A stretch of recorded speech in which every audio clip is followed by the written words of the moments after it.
Alison Maloni, let's take a look at today's business headlines with the Money Men, business and markets analyst and NewsMax contributor Seth Denson, and America's accountant Dan Geltrude. Good morning, gentlemen. Seth, you're back from vacation. We missed you last week. Hey, I missed you guys too, but I will tell you, it was very nice to take a week off, keep the TV off, although I will say I woke up a couple mornings and watched Wake Up America. I did. And I had to see when my buddy Dan was on, just see how much he missed me. So. He did miss you. He missed you. I did miss him. He did. Well, welcome back. We're glad you got some rest. All right, so some good news today. The market began the day in the green. The Dow Jones really coming back to life, jumping 646 points. The NASDAQ adding 139, and the S&P 500 gaining 53. Futures are up ahead of the opening bell. Seth, the markets rebounding yesterday. Obviously good news as we start today. We're learning a little bit more about this variant. Do you think that may be why the markets have bounced back?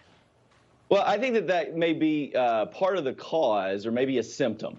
I think the market's overvalued. I think that it's misappropriately valued. If we look at the Dow Jones specifically over the last 5 years, it's grown 80%. Well, the U.S. economy has only grown about 9%. Now, I recognize the Dow is more than just the U.S. economy, but we draw that correlation all the time. And so I think that this is just the reality of a market that's misappropriately evaluated, and as such, you're going to see these big dips and these big jumps. We really need a steady growth rate, but unfortunately, that's not where we are. I've been saying for a while we need a market correction. Until that happens, we're going to see these ups and downs. These are dip buyers, and that's what's happening. Yeah, no, absolutely. Seth, let me jump in there right now and say this. You have to look at why that's happening, because interest rates are so low. People don't have anywhere else to put their money, so the market is going to stay inflated. I don't disagree, but there's no other options. But those interest rates are probably going to go up, the right? The fact that I was gone last week, and Dan, you must have been asleep at the wheel and let the market go down. That's what happened. So you can't take any time off, Seth. All right, so Ford pushing its return to office date to March over new COVID-19 concerns impacting about 30,000 employees. This is the clock is ticking for all its U.S. salaried employees to be fully vaccinated by tomorrow. Dan, do you see more companies pushing back start dates even further? And what do you think this could mean for the auto industry as a whole? Well, this is one of those things that we continue to talk about related to going back to work. And the reason why these dates are being pushed back, Allie, is because the companies need these employees. If they're not willing to get vaccinated, they can't afford to lose them. So it's very simple. They're going to have to keep pushing back the return to work date and allow these people to keep working remotely, which, by the way, I think is going to be more permanent than not, until ultimately either workers can be replaced or there's more workforce people for companies to choose from. But Seth, you don't think that's going to be permanent, right? So Dan a couple weeks ago accused me of driving a Rolls Royce. I drive a Ford F-350. So one thing I can say about Ford, mine's a 2015. It's got a lot of miles left to go. They build a good vehicle. Therefore, they'll last longer. Ford can sit back a little bit longer, but they need to get these employees back. Yeah. Do you think, though, I was talking about the working from home, Seth, do you think that's going to be the norm?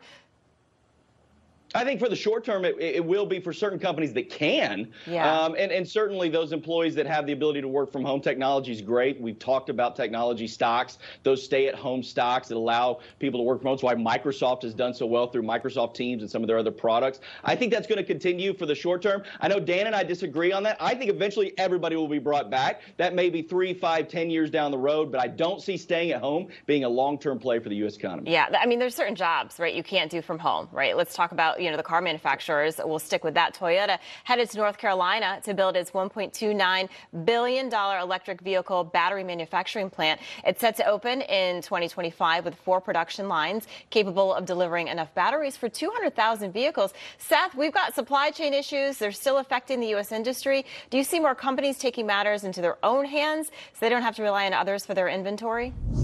Oh, sure. And we've talked about the fact that businesses all over are looking at new ways of trying to do things. Now, specifically to Toyota, though, they've already been building a lot of their vehicles here in the U.S., at least those that are consumed here in the U.S. They've got plants in Indiana, Kentucky. Their headquarters is here in Texas, about 20 minutes that way. So, that's what Toyota's been doing. But other businesses are doing that, too. These corporations, these bigger ones, have the ability to do that. The people that don't are these small business owners. And so it's challenging to see what they might be impacted by, these supply chain issues going forward.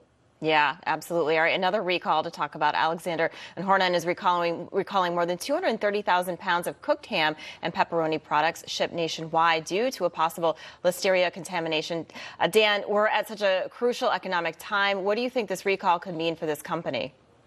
Well, it's not great news, Allie, but you have to look at this in the big picture. If a company does not handle, a food company in this case, a contamination issue properly, that could spell literally the end of the company. Yeah. So although, you have a choice of a really bad choice or a disastrous choice, you have to take that tougher road. They have to do full disclosure. They got to get all that contamination back. They got to make sure that their customers know that they're doing the right thing and ultimately protecting people. Yeah. If they do that, they will recover just fine. Yeah, get in front of it, right? Always. The PR 101, right? So let's stick to food. Tyson showing its appreciation to its workers, paying out about $50 million in year-end bonuses to frontline and hourly meatpacking employees, 86,000 of them getting a check from anywhere between $300 and $700. Seth, that's obviously a nice holiday boost. You think more companies are realizing that they need their employees now more than ever, and they're showing it with the wallet? I think they do. Listen, business owners, myself included, are recognizing that inflation, or wages, I should say, are just not keeping up with inflation. And so we need to make sure we're taking care of those who take care of us, which our number one person to do that is our employee. Tyson has a little bit of an advantage, though, that many companies don't. Their stock's up over 21% this year. And I can say this, Tyson chicken nuggets are a staple in the Denson household. And so we've supported that. This $50 million bonus, this is part of their overall profit earnings, but I'm glad to see that they're doing the right thing and saying, hey, employees that stuck it out, that were front line, essential, we're going to take care of it. Yeah, there's a shortage on chicken tenders, but not on nuggets, so we're safe. We're safe in my household, too. Those dino nuggets, we can't live without those. All right, Seth and Dan, great to have you. Thank you so much. Thanks, Allie. All right, plenty more.